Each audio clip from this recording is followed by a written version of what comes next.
হিন্দু ধর্মাবলম্বীদের সবচেয়ে বড় ধর্মীয় উৎসব জন্মাষ্টমী উপলক্ষে হিন্দু সম্প্রদায়ের প্রিয় ভাই বোনদের সঙ্গে বিএনপি আয়োজিত আজকের এই শুভেচ্ছা বিনিময় অনুষ্ঠানের সম্মানিত সভাপতি জনাব মির্জা ফখরুল ইসলাম আলমগীর, মঞ্চে উপস্থিত সম্মানিত স্থায়ী কমিটির নেতৃবৃন্দ, উপস্থিত অন্যান্য নেতৃবৃন্দ, আমার সামনে উপস্থিত হিন্দু সম্প্রদায়ের প্রতিনিধিবৃন্দ এবং উপস্থিত সম্মানিত উপস্থিতিবৃন্দ, আমার শুভেচ্ছা গ্রহণ করুন। আপনাদের মাধ্যমে আমি বাংলাদেশ সহ বিশ্বের সকল হিন্দু ধর্মাবলম্বী ভাই ও বোনদের আরো একবার জন্মাষ্টমীর শুভেচ্ছা জানাই। প্রিয় উপস্থিতিবৃন্দ, জন্মাষ্টমী উপলক্ষে আয়োজিত এই অনুষ্ঠানে আমি জুলাইয়ের রক্তাক্ত গণ অভ্যুত্থানে কিছু মানুষকে স্মরণ করতে চাই। আজকের এই দিনে শিশু রিয়া গোপ, রথিন বিশ্বাস, হৃদয় চন্দ্র তরুয়া, সৈকত চন্দ্র দে, তনয় চন্দ্র দাস, রিপন চন্দ্র শীল, রুদ্র সেন, দীপ্ত দে এবং শুভশীলের আত্মত্যাগকে শ্রদ্ধার সঙ্গে আমি স্মরণ করছি আজ। যাদের প্রাণের বিনিময় আজ যাদের প্রাণের বিনিময় আজ তাদের প্রত্যেকের শোকাহত পরিবারের প্রতি গভীর সহমর্মিতা জানাই। সম্মানিত উপস্থিতি, আমি যতটুকু জানি, হিন্দু ধর্মীয় শাস্ত্র মতে কৃষ্ণ পক্ষের অষ্টমী তিথিতে জন্ম নিয়েছিলেন হিন্দু ধর্মের প্রবর্তক শ্রীকৃষ্ণ। শ্রীকৃষ্ণের আবির্ভাবের পর ধ্বংস হয় খুনি স্বৈরাচারী রাজা কংস। প্রিয় ভাই বোনেরা, গত এক দশকেরও বেশি সময় ধরে বাংলাদেশের জনগণ কংসরূপী এক ফ্যাসিস্টের দুঃশাসন, অত্যাচার, নির্যাতন দেখেছে। জুলাইয়ের গণ অভ্যুত্থানে হাজারো শহীদদের আত্মত্যাগের মধ্য দিয়ে কংসরূপী ফ্যাসিস্টের কবল থেকে এই বাংলাদেশ এবং বাংলাদেশের গণতান্ত্রিকামী মানুষ মুক্ত হয়েছে। এই স্বৈরাচারের পতনের পর দেশে এখন গণতন্ত্রকে প্রাতিষ্ঠানিক রূপ দেবার যাত্রা শুরু হয়েছে। জনগণের প্রত্যক্ষ ভোটে নির্বাচিত জনপ্রতিনিধিদের দ্বারা জনগণের প্রতি দায়বদ্ধ সংসদ এবং সরকার গঠন না হওয়া পর্যন্ত গণতন্ত্র উত্তরণের যাত্রাপথ কিন্তু ঝুঁকিমুক্ত নয়। প্রিয় ভাই বোনেরা, বর্তমানে ফ্যাসিবাদ মুক্ত বাংলাদেশে রাষ্ট্র এবং রাজনীতিতে জনগণের অধিকার প্রতিষ্ঠার লক্ষ্যে অন্তর্বর্তীকালীন সরকার আগামী ফেব্রুয়ারি মাসে জাতীয় নির্বাচন অনুষ্ঠানের সম্ভাব্য সময় নির্ধারণ করেছে। কিন্তু আমরা খেয়াল করে দেখছি আজকের এই অনুষ্ঠানে কিছু কিছু বক্তা তাদের বক্তব্যেও বলেছেন একটি বিষয়। কি সেই বিষয়টি?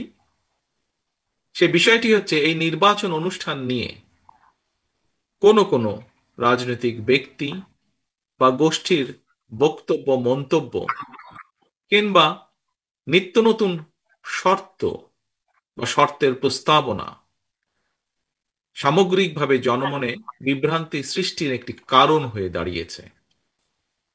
প্রিয় ভাই বোনেরা, আপনাদের নিশ্চয়ই মনে আছে অবাধ, সুষ্ঠু এবং নিরপেক্ষ নির্বাচনে ভোট দেবার সুযোগ পেলে জনগণ বিএনপিকে রাষ্ট্র পরিচালনার দায়িত্ব দিতে পারে এই ভয়ে পলাতক স্বৈরাচার বিএনপির বিজয় ঠেকাও এর মতন অন্তর্ঘাতী অপরাজনীতি চালু করেছিল।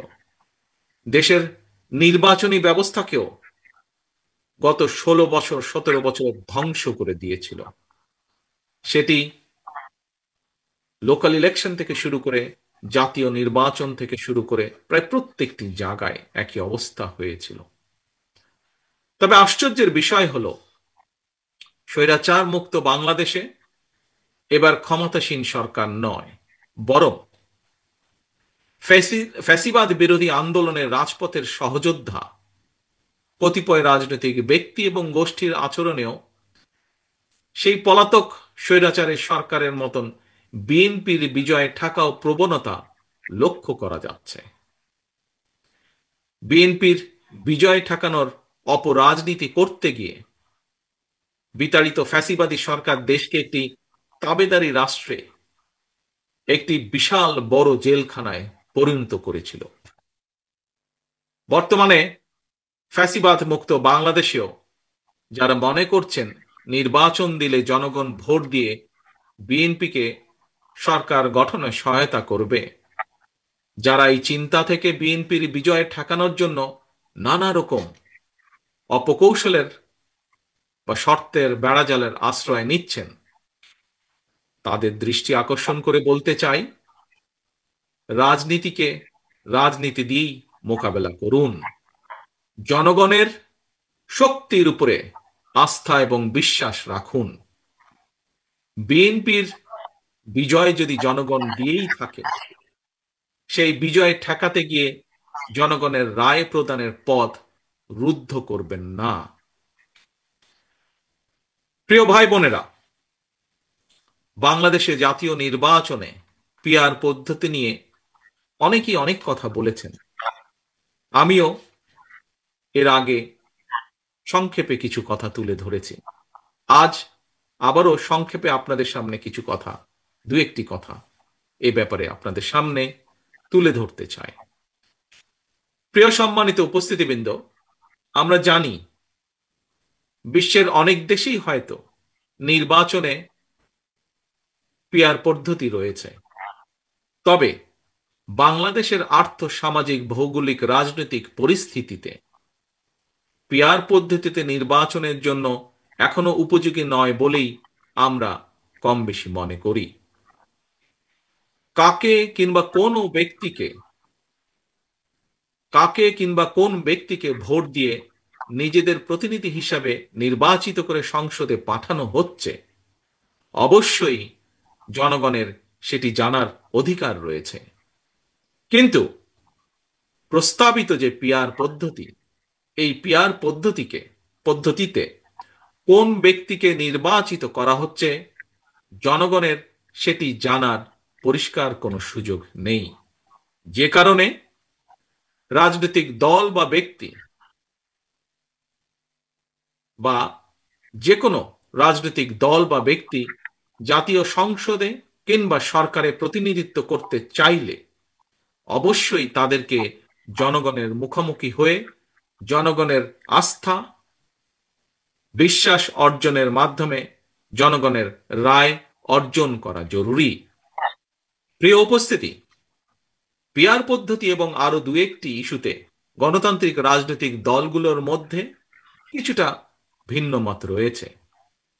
এই ধরনের ভিন্ন মত গণতান্ত্রিক বিশ্বে স্বীকৃত, এটি গণতন্ত্রের সৌন্দর্য। তবে বাস্তবতার নিরিখে প্রতিটি ইস্যুই সময়ের সাথে সাথে সুন্দরভাবে সমাধান হয়ে যাবে বা সমাধান করা যাবে বলে আমি বিশ্বাস করি, ইনশাল্লাহ।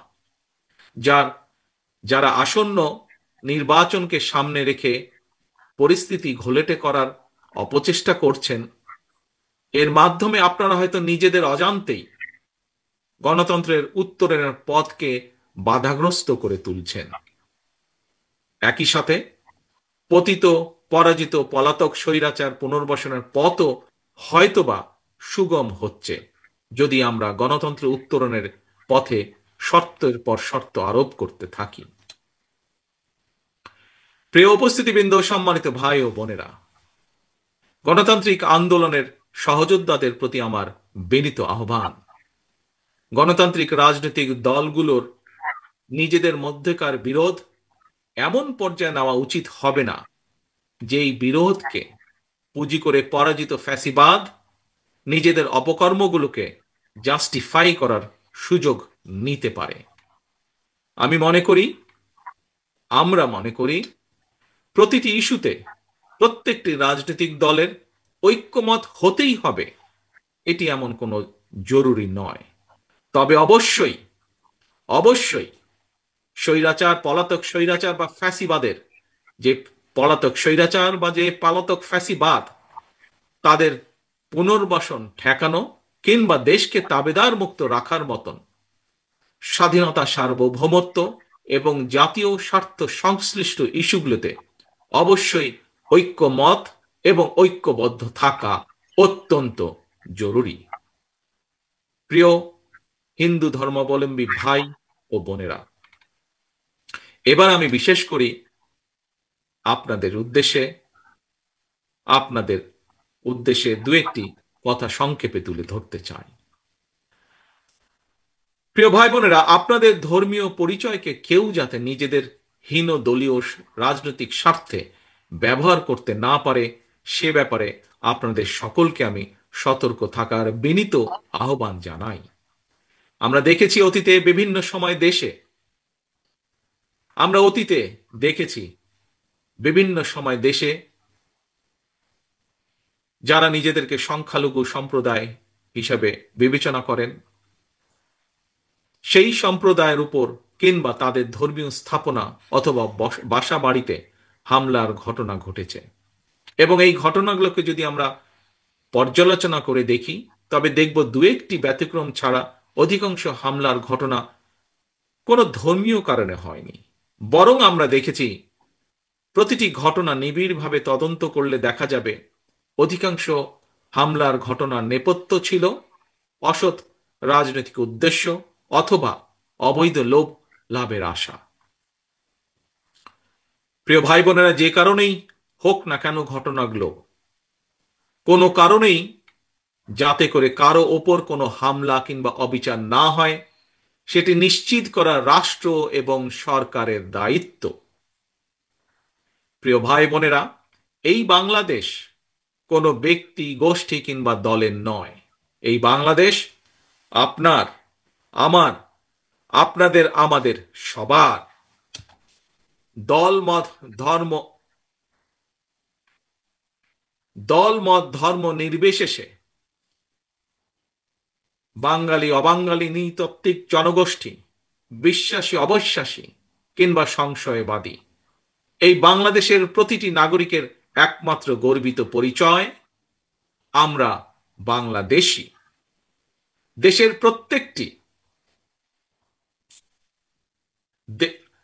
প্রত্যেকটি নাগরিক সকল ক্ষেত্রে দেশের আইন অনুযায়ী সমান অধিকার ভোগ করবেন। এটি বিএনপির নীতি, এটি বিএনপির রাজনীতি। রাষ্ট্র এবং সমাজে নিরাপদ বসবাস নিশ্চিত করতে কোনো দলীয় পরিচয় আবদ্ধ থাকা অবশ্যই জরুরি নয়। ধর্মীয় কিংবা রাজনৈতিক পরিচয় একজন নাগরিকের নিরাপত্তা নিশ্চিত করতে পারে না, কিন্তু একমাত্র গণতন্ত্র এবং আইনের শাসনই দল মত নির্বিশেষে প্রতিটি নাগরিকের নিরাপত্তা নিশ্চিত করতে পারে। প্রিয় ভাই বোনেরা, সম্মানিত উপস্থিতিবৃন্দ, সম্মানিত নেতৃবৃন্দ, বর্তমান এবং ভবিষ্যৎ বাংলাদেশের জন্য একটি নিরাপদ বাংলাদেশ প্রতিষ্ঠার জন্য আসন্ন জাতীয় নির্বাচন আমাদের সামনে একটি বিশাল বড় সুযোগ। সারা দেশে হিন্দু ধর্মাবলম্বী ভাই ও বোনদের দৃষ্টি আকর্ষণ করে বলতে চাই, আগামী নির্বাচনে বিএনপি আপনাদের সমর্থন এবং আপনাদের সক্রিয় সহযোগিতা চায়। প্রিয় ভাই বোনেরা, সবশেষে আবার আমি বলতে চাই, আমি বিশ্বাস করি আপনার, আমাদের দল বিএনপি বিশ্বাস করে দল মত ধর্ম দর্শন যার যার, রাষ্ট্র সবার, ধর্ম যার যার, কিন্তু নিরাপত্তা পাবার অধিকার সবার। আপনাদেরকে আবারও শুভেচ্ছা জানিয়ে আমার বক্তব্য শেষ করছে। আল্লাহ হাফেজ। বাংলাদেশ জিন্দাবাদ। বাংলাদেশ জাতীয়তাবাদী দল জিন্দাবাদ।